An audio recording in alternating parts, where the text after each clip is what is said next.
Hello, and welcome to the Canadian Story, where we discuss what Canada is, what Canada could be, and what Canada should be.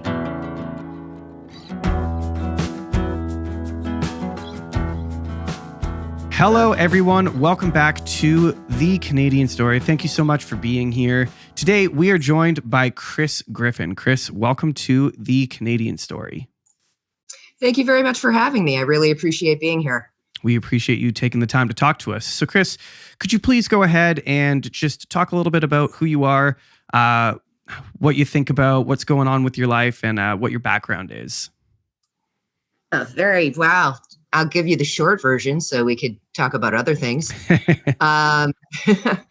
Well, I grew up on a sustainable farm from about 8 to 16 years old, and didn't realize how important that would be until this time in my life. Had a very eclectic life. I'm from the United States. I lived all over the United States. I've lived in Vermont. I've lived in Cape Cod, Massachusetts. I was born in the Appalachia region of upstate New York. Lived in New Orleans, lived in New Mexico, lived in California, lived in Vancouver, and then made my way out to Prince Edward Island. And my husband and I own a small hobby farm here. I have a background in design. I was a lighting designer for a very long time. Got into art direction, production design, worked in film, and I still dabble in that on occasion. But right now I'm running an Airbnb and growing all of my own food and living off of 2.5 acres, 100%. Amazing. Amazing. What made you choose Canada over the United States?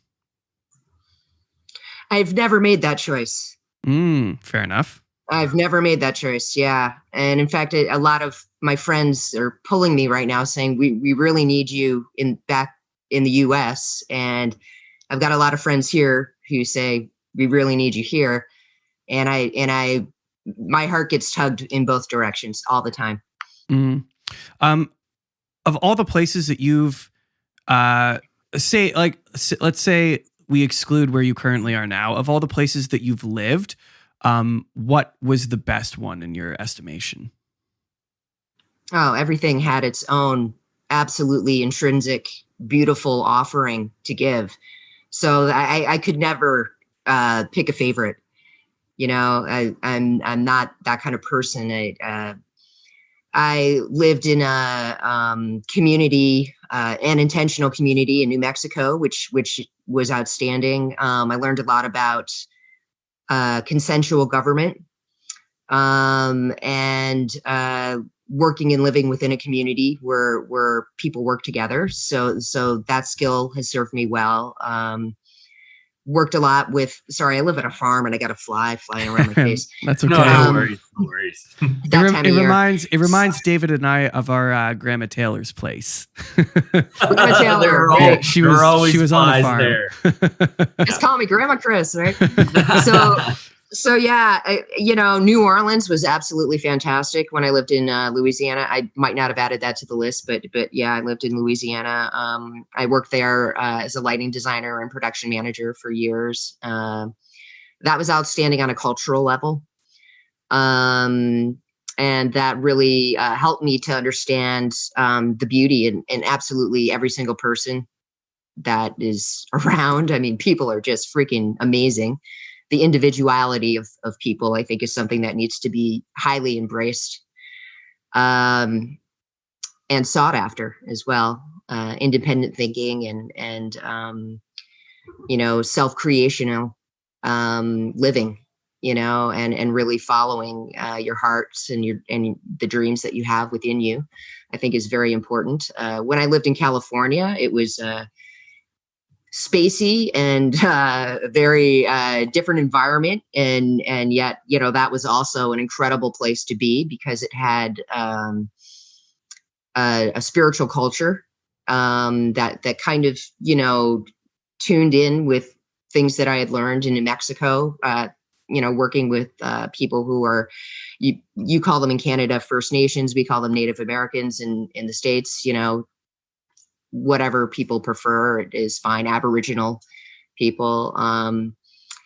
Vancouver was really hard for me in the sense that I've never been a city person. And I think when I lived in New Orleans, it was offset by the fact that there was so much culture there that it was really thriving in a artistic fashion. And there's something beautiful about elegant decay being all around you, Mm.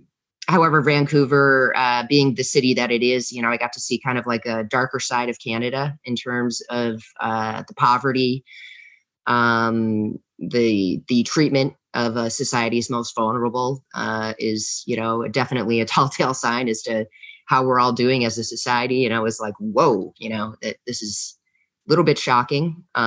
Even by New Orleans standards, it was shocking for me. A lot of drug abuse there, but I also lived in a incredible Punjabi neighborhood and could go downstairs to a multitude of markets and get fresh food every single day to make, and, befriended this incredible community. And, I could go across the street and get, food that was, excellent cuisine from a multitude of countries. And I lived on Fraser Street, for anyone who's wondering. And I absolutely love that. And, the idea that you can catch a sky train and go somewhere, and pretty much land anywhere and walk wherever you needed to go was fantastic as well. And I also spent time out in the wilderness there, on Vancouver Island, and kind of searching out areas, and the beauty of that area is incredible. Did some filming out in Hope, BC as well, and a few other places. Now I was always a Northeast girl because my sister lives in Maine. We have our own Maritimes in the United States as well. And so it felt very comfortable and very familiar seasonally because I grew up in snow. I'm a bit of a Viking, as you might see. So, I've kind of, when the snow is falling from the sky, I'm breathing in really deeply and smelling the snow and wondering, right now I was looking outside and we just have a powder and I'm like, I can't go cross country skiing yet, but it's coming, it's coming, and I'm really excited about that.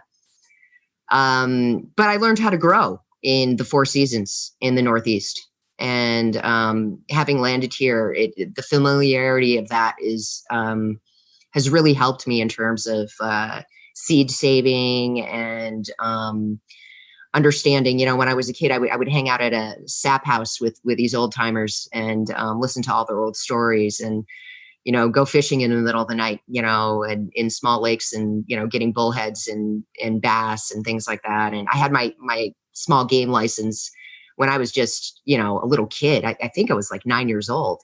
My dad taught all the hunter safety training courses, and so I grew up with an understanding of responsibility around animals and farming, and got a real deep sense of stewardship over what the land is and how it can affect your being as a person. So I was happy to leave Vancouver so that I could ground myself more deeply into that experience, and PEI ended up being the place. Yeah, amazing. That's a great segue. Stewardship and farming and respecting the land around you. You started a project called Freedom Farming. Do you want to tell us about that? Yeah, freedom farming. Freedom farming kind of evolved by itself, and a lot of people say that I'm the hub of it, but I won't go any further than that, because yes, I'm the one who does all the social stuff on the computer, and I'm the one who spends the most time on it. But it's a community of very able people who we have 140 families now that are participating. Just incredible individuals, all highly skilled, from everything from canning to butchering. I'm going to be having a sausage making class here tomorrow, actually, with a couple of good friends are coming over, and we're making Canadian goose, lamb, and pork sausages. So that'll be a lot of fun. Nice. We're sharing skills with each other. And I am the place where the barter trades happen. And I'm kind of right in the middle of the island where my husband and I live. So, and we also have a large parking lot. And then there's 2 other parking lots across the street. So we can fit everybody, everybody's cars. And still they line up down the street, which is pretty amazing. And it's a country setting. So, people come and they bring their goods, and we barter and trade with each other. We have midwives in our group. We have Dr. Laura Braden is in our group. We have people who are highly skilled at alternative energy resources on a technical level. So we're playing around with turning generators into capacitors for solar panels so that you can hook your generator to your house straight, put this solar panel generator goes straight to the house in case the power goes out, because most of us don't have the battery capacity, and that's difficult to find. We're also playing around with the idea of Tesla batteries once all those cars die, which is happening right now. So we're all kind of excited about that. Those are great batteries, those lithium batteries. So yeah, everyone's got a bunch of different skills. I personally, I've been kind of a jack of all trades myself. So my interests are everything. I'm interested in just about everything that there is. And right now, like I do my own tanning. I have my own pork that I cure. I make my own bacon. I smoke my own meats. I have, chickens and ducks and guinea hens and rabbits and sheep and 2 big, furry, gorgeous, over 100-pound each livestock guardian dogs that are, absolute sweethearts. Nice. And 3 cats. So I'm busy. Mm-hmm.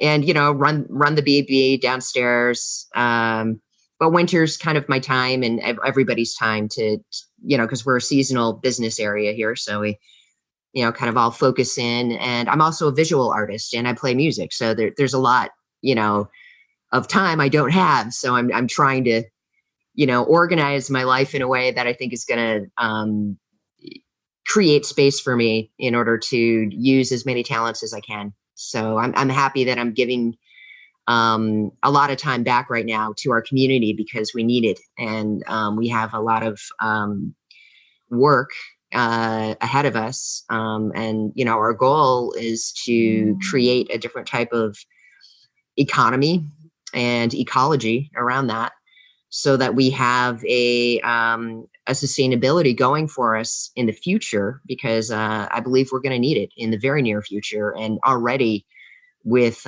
inflation and the prices of gas, we're already seeing that. So we're also looking into growing our own feed, things that we need to do in order to keep it going. A lot of us follow a great channel called Ice Age Farmer, which, has a lot of updates as to what's going on with, poultry plants exploding, like all the insanity that's been happening, beyond just, I don't know. I don't know which insane topic you would like to talk about, but there's a lot. Are poultry plants exploding? Is that a thing? Oh yeah. I think, what is it? More food processing plants or food creation plants have burned down in the last year than in the last 100 years. Oh, that's interesting. Yeah, it started about 2 years ago. And it's been, it really accelerated, I would say probably about 6 or 7 months ago. Wouldn't you say so, David? Yeah. And I know people who've gone down to the States to look at all of these plants to verify them themselves, elected officials in Canada. I won't give their names. This is all true, folks. Like these things are happening right now. This is not a rumor, a myth. They're burning down. Yeah. And I have friends actually who work in, who are part of our farmers group who work at the Larkin Poultry Factory, which is local here. And I actually worry about them I tell them to, be mindful if there's strangers around the property or anyone you don't recognize, because we have lost already one of our meat processing plants here on the island. Who would have thought? How'd that happen? Yeah, it just burned down, man. It just burned down. Wow. Hey, Crazy. Wasn't that happening to plants that were manufacturing like ivermectin and stuff like that too, like a year or two ago? I remember hearing the that. hydroxychloroquine That's plant. the one. Yeah. That one blew up, I guess, and naturally. Yeah, that one I know for sure. I'm not sure about ivermectin, but hydroxychloroquine is that's a big deal. That's called Sunday, in Africa, because people take it every other Sunday in order to, keep themselves from dying from malaria and everything else, So yeah, it's pretty intense what's going on. How are you guys doing? How have you been dealing with all of this? David, do you want to go first? Oh, yeah, man, I haven't spoken to David before, so I'd love to hear from David. I think I've taken a little bit of a different, let's call it tact. While I agree with everything that you're doing, I grew up on a farm as well, sort of an acreage more or less. And as Zach said, our grandparents were farmers who I would say basically grew all of their own food, period, end of story, chickens, everything. So our mothers raised us to be gardeners and hunters and fishers and, sustainable people. I've focused more on trying to preserve at least a bastion of freedom politically, which I'm trying to build here in Alberta. So obviously we got rid of Jason Kenney because of what he did. And then we brought in Danielle Smith and took over the board of the party and are building out protections in that way. But I see Alberta, personally, as the place where we make our stand. We have all the water we would ever need, all of the energy we would ever need, all of the and we're pretty defensible here, right? We got the mountains to the back. We've got like the Arctic to the north, and then we've got America to the south. It seems like the place to kind of build the resistance if there has to be one, because, well, frankly, the problem we're facing is that it really does seem like people are trying to harm our food supply. Like, I believe that. So yeah, we need to do something about that. And I see Alberta as a jurisdiction that can really focus on the people. Yeah, they're hiring these new inspectors on PEI right now to have the authority to go onto people's property and to oversee in case something happens in a medical emergency. Because those medical emergencies where you have to cull off, like 100 chickens or 5,000 or 10,000 of them have been happening. So they say, all over the place. And that's really unfortunate. But yeah, we're a bit worried about that as well. We've got a lot of small farms here, and of course now they want everyone to register their farm so that they know exactly who we are and where we are. And I'm not doing it. What pressure is that? They want you to register with the government. Like, what does that look like exactly? Well, there's a form online that you're supposed to fill out, and that will have, all of these questions as to exactly how many animals you have, what type they are. And therefore, if they say there is an avian flu or something, they can just show up and cull your birds, get rid of them. And of course, all of these things are done by faulty PCR tests. So, that's really fair. Now, I know that through Laura Braden that they're cycling our PCR tests at least 40 cycles. So they're not valid. Sorry to clarify, that your PCR cycles, meaning tests that they're running in like out east for COVID? In the labs on humans and animals are being cycled at 40. So both are being cycled at 40. Yeah. Yeah, that's unbelievable. Okay, so for some of our listeners don't know what cycling means or any of that stuff, can we build that out as an understanding?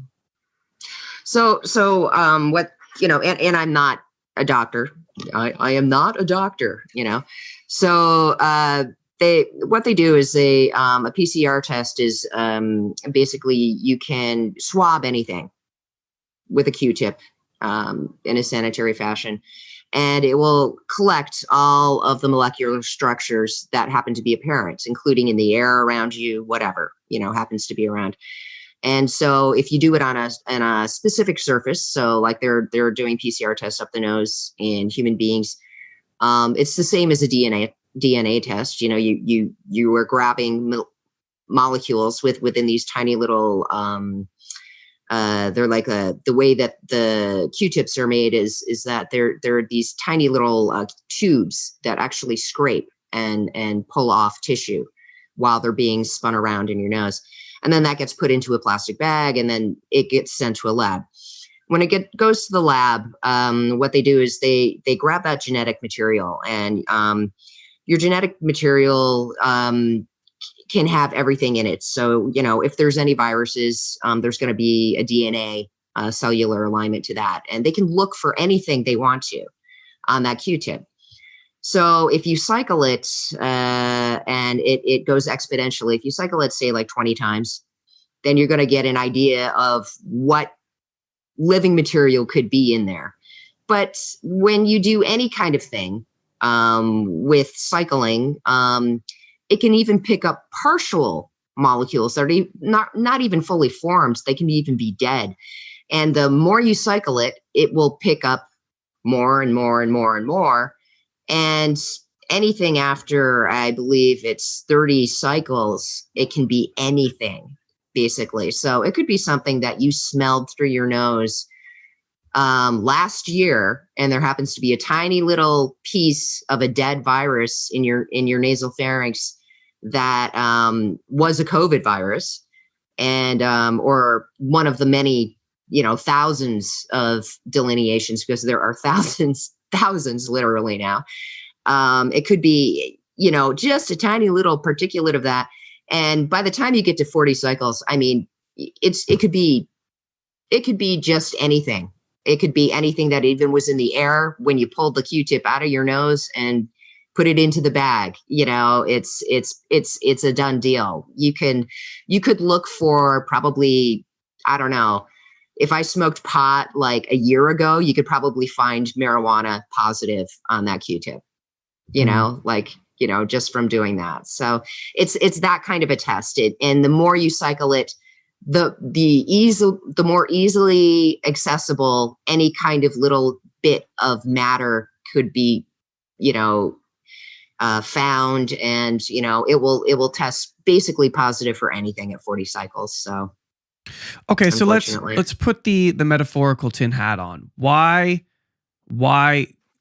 Because scientists are conducting these tests and setting these thresholds, these cycle thresholds. The logic would follow that they know that 40 cycles is too high. They do. We have someone in our group who actually is one of the people who has worked in the labs, and is one of the testers. He's a husband of actually one of our very active members, and they know it's not right. They know it's wrong. They know it's not what they were taught in college. So then, do you think, and perhaps you have to speculate, but what do you think is the motivation for doing that? What is the rationale? The rationale is that they were given a cycle threshold that they're to use, and they follow directions from their bosses. It's that simple. You have a boss, and your boss says to you, you've got a family, you've got kids, you've got a boss. Your boss says to you, we've been told federally, or we've been told provincially, that the tests, and in our case, it's Heather Morrison from Health PEI. We've been told to cycle these tests and this is what we're going to use as the standard. And everyone goes, that's funny. Okay. And they do their job. So go higher up the ladder then. What is Heather's motivation? I wish I knew, man. Now you're getting into some like deep water here. That's really where we like to be. I don't understand what the motivation is of a lot of these people. I don't understand. I collected over 700 studies, peer reviewed. We're talking from the Lancet. We're talking New England Medicine of Journal, from Cell. That show adverse reactions as well as the dangers of mRNA injections. I put them all on a thumb drive. I made 50 copies. And then we bought the real Dr. Fauci book by JFK. And we put it in a package and we delivered it to every single MLA office on the island. And they all got signed for, so we know we got the information. We got all of that. But when we go to the meetings and we bring it up, nobody has read the information. Nobody looked at it. To be fair, that is pretty common. I would say politicians are very lazy people in general. Having worked for them for many years, they don't actually tend to do their homework. I'll tell a funny story. I won't name names, but I remember we were sitting in a committee once, and the staffer from the Prime Minister's office came and he said, well, okay, this is how we're going to go through this report. This is our strategic objectives in this committee. This is the information we want to get out. And all of the MPs got in an uproar and they're like, you can't tell us what to do. We're the members of parliament on this committee. We want to read this. These are the things we want changed. And you know what? And he said, you're right. You're elected. You're the representatives. Okay, I'll go change those things. I'll go work on it. I'll send it to you. We'll have another meeting and we can discuss going forward. So 5 days later, we got back in the meeting room and they were up in arms again. And they're like, where are the elected officials? You shouldn't have told us what to do. And he said, okay, good. You know what? I went back and I worked all weekend and I sent you the package on Monday. It's Tuesday now. Who's, gone through their package? Not one. Not one. Actually read them. So to be fair to them, there's that. But I think there's perhaps more than that. I'd like your thoughts on this. I think really what it is that to say that something's wrong with the vaccine is heresy in our modern world. And so they won't, they if someone says there's something wrong with the vaccine, they immediately write us off as crazy. We're not even taken seriously. We're not addressed as normal people anymore. Well, my husband's really stubborn, and he continued to go to meetings. And we have one MLA now that is willing to talk about it because he is vaccine injured. And the other thing that I've noticed is that this population that was very, very quick to judge, in the last 3 months, they've started to get very silent. And they're starting to, invite us over again and ask us very delicate questions, kind of like, inside rooms when no one else is listening. Yeah. It's really, really strange. And my heart is really going out to these people because I know so many people now that have what I would consider to be vaccine injuries, including a 16-year-old boy who has myocarditis right now. I cannot tell you. I used to hear about someone with the shingles like once every 7 years or something. And now I can't count on all my fingers how many people I know that are coming down with cases upon cases of shingles, which is very painful. My husband, who he's an engineer, but he's a car mechanic right now, because we live on Prince Edward Island. It's really hard to find a good job here. Yeah, there's not a lot of jobs in general, right? but at a local run car shop where all the locals come in and they talk, it is every single day now that they talk about somebody new who's had a stroke. Every single day. It used to be on the island, and I've lived here for oh boy, time's flying. I've lived here for almost 12 years now altogether. And maybe once or twice a year you'd see an ambulance in your local area. And it was kind of scary because you knew if you saw rurally an ambulance going down the road that it was somebody you knew.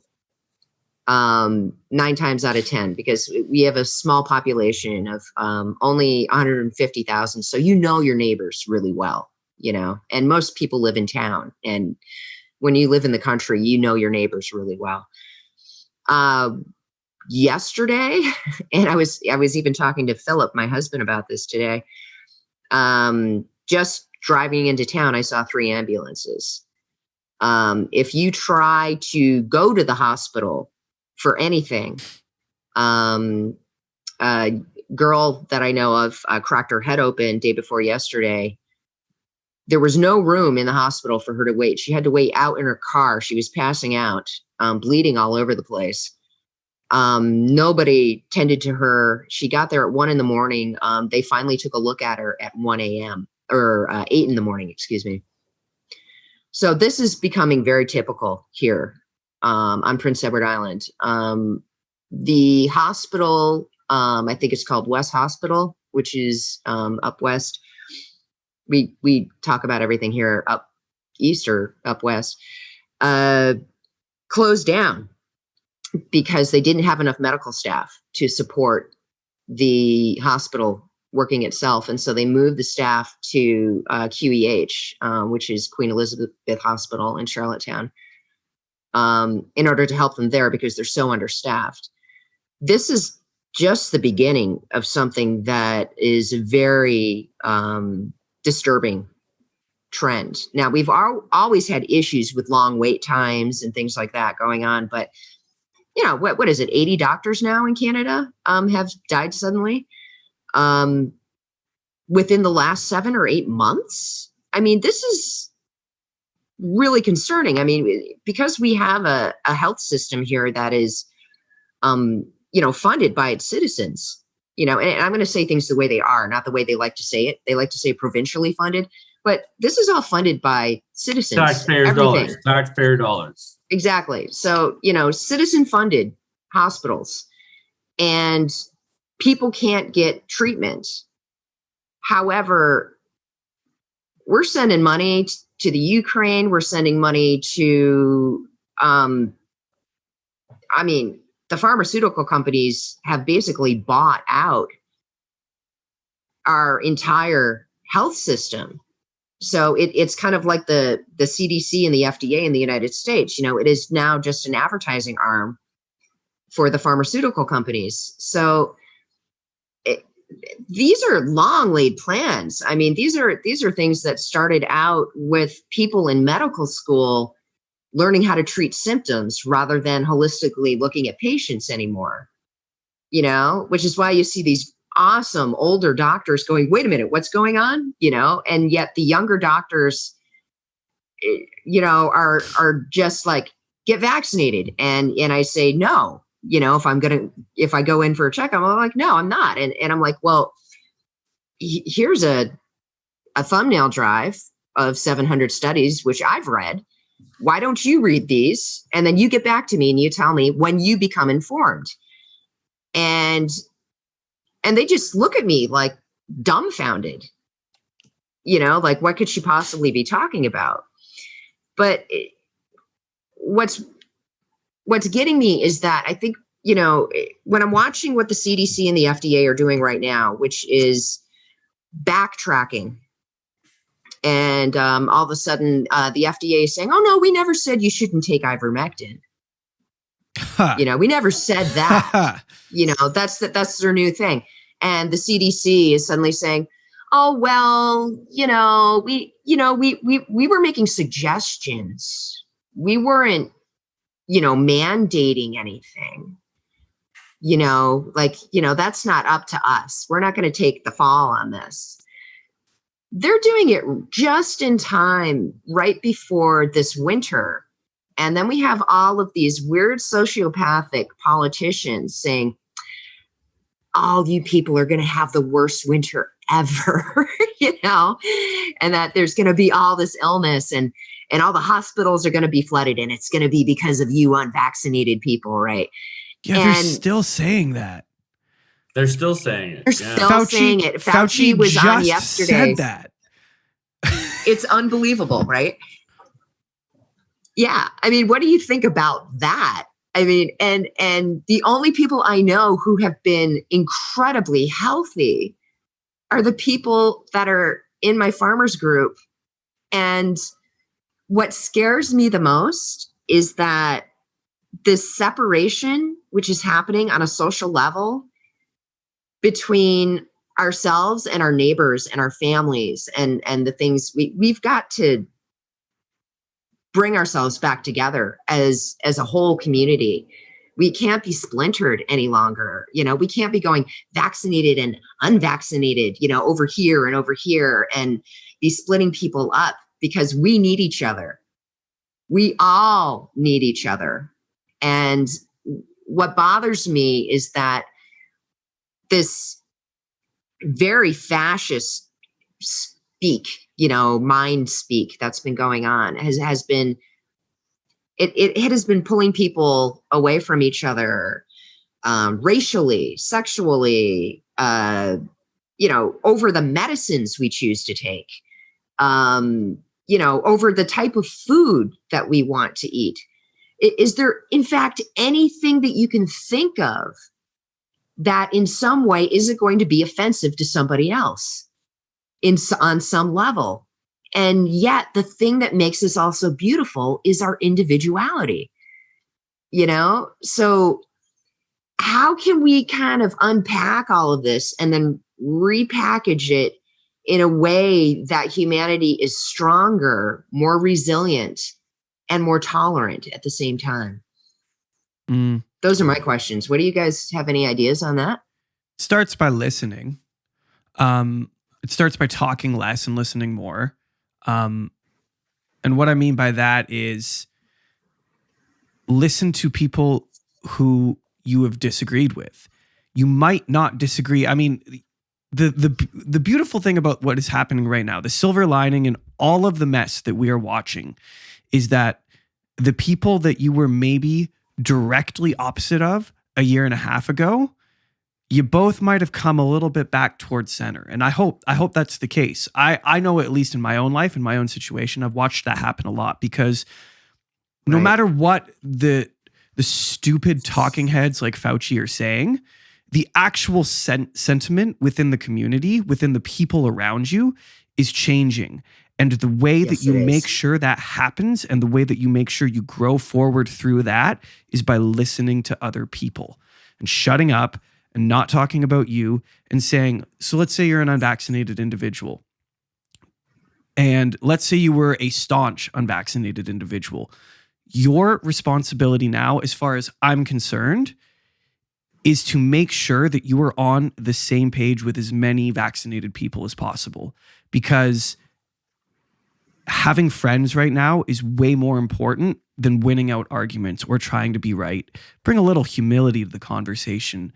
Shut up and listen and hear what their experience is. And it's the exact same thing for people who did take the vaccine, talking to people who didn't.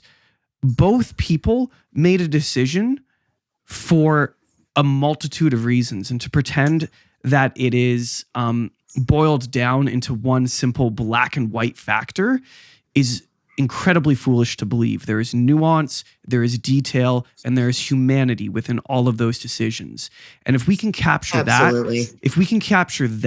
with the people around us and begin to make allies again, we can heal the country. I truly believe that. Yeah, I agree with you. Yeah, I think I see it very similar to how Zach's pointing it out, in that I think also, like, when we talk about the vaccine injuries that we're seeing, I think in some ways we do ourselves a disservice, right? Because even if we're right, and we can't be positive, right? I think we're right. It looks, all the evidence I've seen is exactly what you described, Kris, is that people have been hurt by this product. The number is unknown, but it's larger than we're being told. That's my belief, right? However, if you took it and all you're hearing about from a certain group of people is how bad it is and how it has to be stopped and the pain and the torment it's caused, emotionally, most people are going to avoid that person because they're reminding them of a decision they made that may have hurt them. And we avoid people like that, generally speaking, as humans. We don't like to be reminded of something that we did that we maybe don't like that we did. So that's one. And I think the other thing that happens a lot is, if we are right, then they may be in danger, right? And there's nothing they can do about it.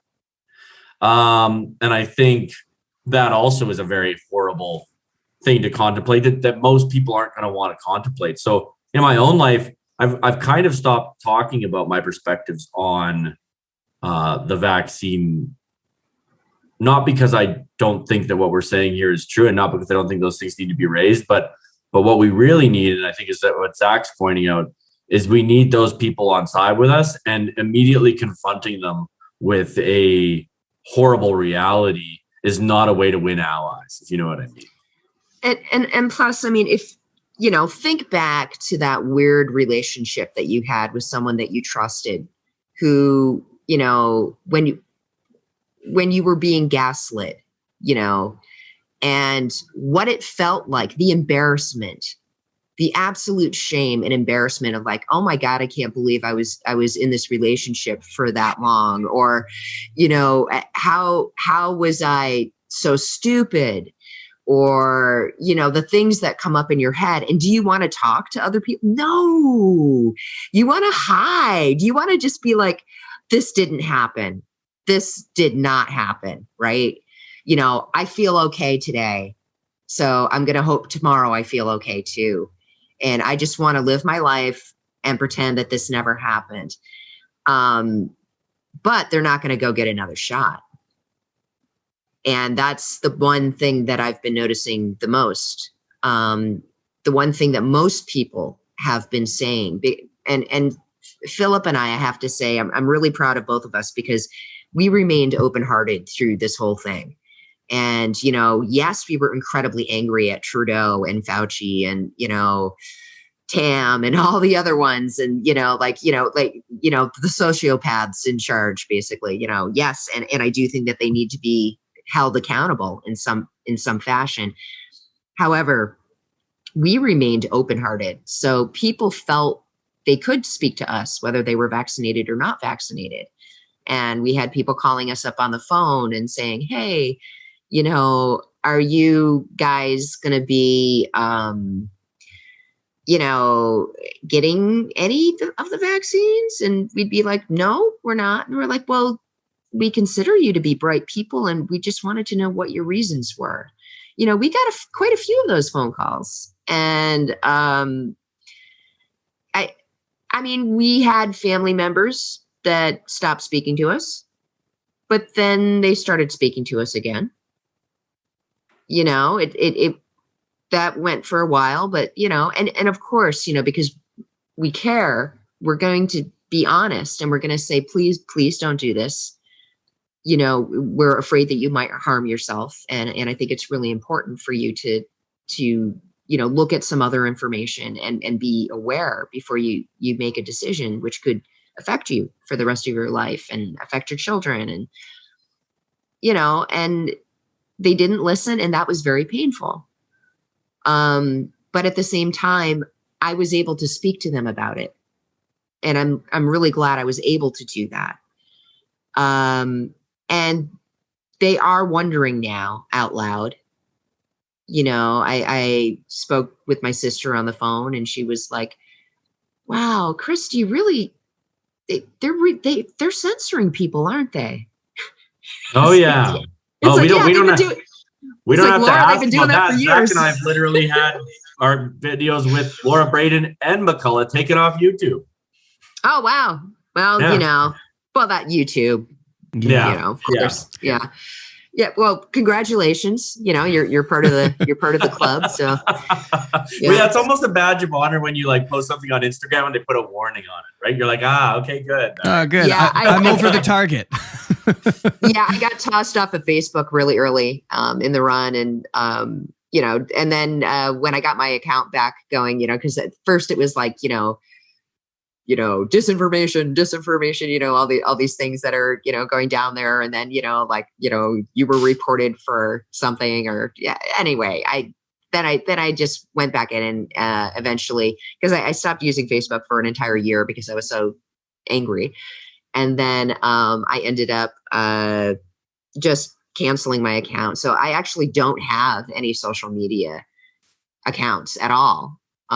So, when people are talking about Elon Musk or whatever, I'm kind of like blissfully unaware. This is wisdom. Of the clown show, and it's been really lovely, I just go out and hang out with my dogs. Yeah. What does true freedom taste like? Tell us about this. Exactly. Yeah. Well, you wake up in the morning and you feed chickens, and, you grab buckets of water, and I've been meditating again. I have the time to do other things, that I think are important things. I feel very grounded, and the things that I've got one channel that I use on a, I guess you would call it a social media platform. It's a messaging service, and that's for the farmers group. But besides that's it. And all we talk about, in fact, it's a rule on that channel that we don't talk about politics. We just talk about farming and sustainability and prepping, those types of things, in order to keep that as kind of like a sacred space for all of us, so that we're not there. We will post something like if there's an event going on where other people of like mind maybe going, like, we'll allow an event sharing, but besides that, that's it. There's no, so we don't get the spam, and you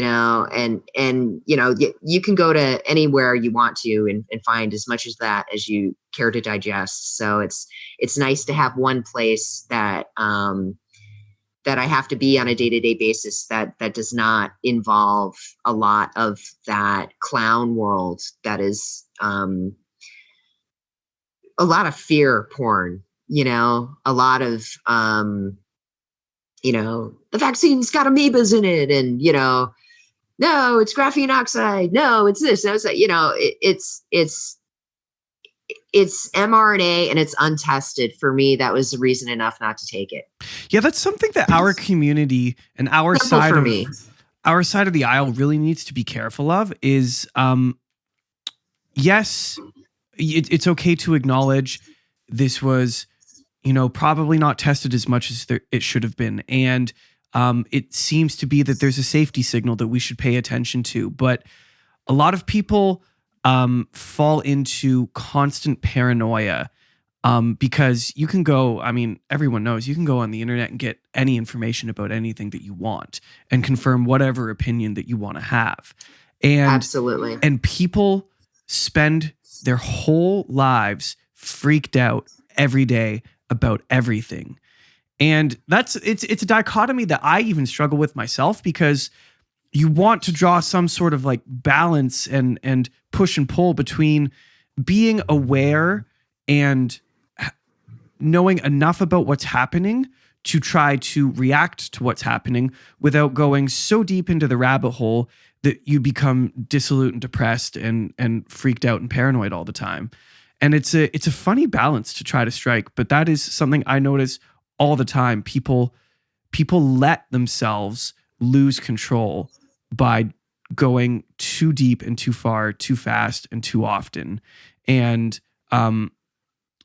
it's interesting. So for the listeners, they won't know this. I spoke to Kris on the phone yesterday, and at the end of the conversation, I asked her to text me her email, and she said, "Oh, I don't have a cell phone."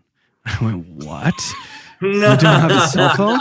And I know most people in our day and age probably can't or unwilling, let's say, to conduct their lives in that manner. But there is something to be said for unplugging and reining in your emotion that I think is really, really beautiful and really, really important right now? I love not having a cell phone. When I've got a landline, right? When I get in my car and I drive somewhere, I don't have OnStar. I don't have, we've got some cool cars here. Don't get me wrong. Like, my husband drives an MGB, it's like, yeah, like we've got, we're into classic old cars and stuff. But there's something about having a classic car. You don't have this stuff in it, this GPS telling you where you're going, or you're using your mind because you're driving on the road and you're not, popping in whatever your Tesla thing is and, no longer using your driving skills. You're using your whole body because you've got a stick shift and, maybe not even any power steering, there's like a beauty to it. And I don't have anyone calling me while I'm driving and nobody knows where I am. And I can go anywhere and nobody's tracking me. And I, do my groceries and whatever. And I spend time. Most people are looking at their phones while I'm in town, but I actually speak with people and make sure that I make a social connection with whoever the guy is behind the counter or whoever the lady is, who, I notice things like, oh, wow, she just dropped her grocery bag on the ground. I'm going to help her pick it up, or this person over here, they just got their coat stuck in their car door. And if I don't say anything, all the, the salt and the mud and everything is going to ruin that nice jacket, and I'll just knock on the car window and be like, hey, oh, wow, thank you so much, and you kind of, and then you watch other people a lot because you're not watching something else constantly. And you watch people who are they can't put their hand away from their phone. It's like attached and they're just, constantly on it. And they've got plugs in their ears and they're like, it's like crazy people talking to themselves while they're, walking down the road, but they're not, they're talking to, and they're probably not crazy, but you know what I mean? It just looks like really strange. Once you unplug it, you start to recognize kind of like a weirdness in society that's going on that maybe wasn't so apparent before. And I found that really interesting. Yeah. It is interesting. So we're closing in on the end here, but I wanted to get kind of I feel like we just got going. I know. We do our best. We do our best to keep it to an hour. We try. We have at times not met that obligation, but we just like to think of our listeners' time as well, because we really respect the attention that they give us, which is hours of their time every week. So we want to make sure that we don't take 3 hours. I think it's fantastic that you've got people who are willing to do that. I listened to a couple of the longer podcasts on the internet. Dark Journalist is one of them. And, shout out to them. But they can go for 3 hours. And I have to knock it down because I always fall asleep because I do it, right before bedtime, and then I fall asleep during them, and then I have to, rewind. So, each episode it takes me about a week to get through. And then when I finally do, there's a new one out. So exactly. So, and we just, anyway. So what I wanted to say is, I think you have a very interesting perspective. One, because of your background. 2, because of kind of how unplugged you are. 3, because you've kind of crafted and created this community around you. And you're an individual who is very plugged into and very aware of what is happening, not in Ukraine, not in the European Union, not in Brazil, which is, all the hot pieces that are happening right now. You're plugged into what is right in front of you. And that's really, really important. And so the question I want to ask you is from that perspective of, we'll call it an engaged community member, what can we be doing as citizens right now to be taking care of each other and to aid this healing that our country needs to do? First and foremost, try to get every single person to at least grow tomatoes. Anything. Grow something. Start growing something. This is one place where everybody can meet on the same page. If you're an environmental activist, if you're all hot about global warming, then you might as well be growing your own food. If you are a person who doesn't believe in climate change whatsoever and you're a prepper and you're out in the woods somewhere and you feel like you should make a bunker, you need to grow your own food. If you are a person who is somewhere in the middle and has noticed that, wow, it's getting harder to feed my family, gas prices have gone up as well, and I'm having difficulty putting nutrition on the table, you need to start growing your own food. Everybody can do that. And I'm talking about people who are in apartments can do that as well. There are so many different things that you can find. The internet, I'm unplugged, but I'm on a computer right now, so I obviously own one, right? The internet is absolutely fantastic. You can go in there and you can take PVC pipes, fill it with soil, punch holes in it, and plant enough strawberries that you can have enough to freeze, over the winter. There are no excuses. It doesn't matter if you can only grow indoors. We've got people in our farmers group who live in apartments who have taken their closets and just put in growing trays and are growing fresh food all year round in them because it's a controlled environment. You can grow your own food, and we really need to start doing that because we are in a food crisis. We are entering a very large food crisis, and I'm not going to eat insects. I'm sorry. I would like to have the option to have some decent food on my table. So, don't give in to that, to them telling you what you can eat as well. Hold on to your food sovereignty. And if we can all come together on that one issue, that's an easy one. That's a really easy one. And, stop listening to so much. The second thing I would say is to get off your cell phone. Leave it at home. Leave it at home. And, and give yourself an allotted amount of time that you spend on the computer and spend more time with your family, with your kids, with your pets, with your animals, and ground yourself so that you're giving yourself the amount of time that it takes to walk across the street, check on your neighbor, and start to build your community. Say, hey, how have you been doing this year? What's up? Excuse me, I was about to swear. Bring a pie over. Go back to the basics. Make a batch of cookies and walk it over. Do something nice. And seriously, this is when I talk to people now, they're seriously I got people giving me free bagels and stuff like that when I go into town because they're like, you're so nice. And it's like, well, I want to be treated well, so I need to treat other people well, right?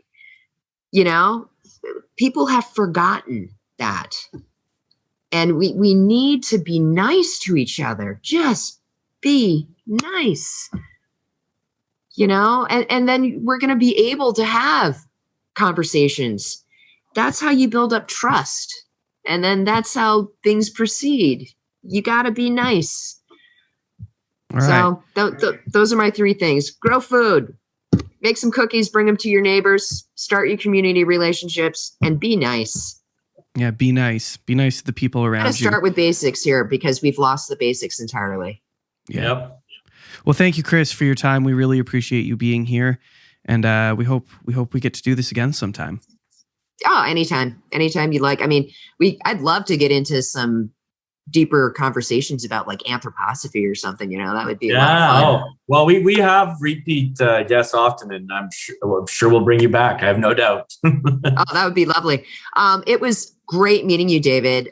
Thank you so much. And, I hope that we get to talk again. And Zach, thank you so much for your time and for the time that you take, both of you, out of your lives to put this together and to try to show something that's going on organically in this society with other people is such an important people to do. It's an important thing to do right now for other people because there's a lot of isolation that's happening right now. And what you guys are doing is helping to bring people together and maybe giving them the courage to go out and start building some community for themselves. So thank you so much.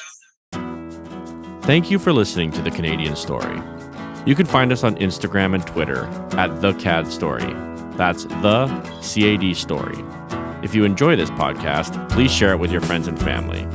Let's work together to remind Canadians how great their country is.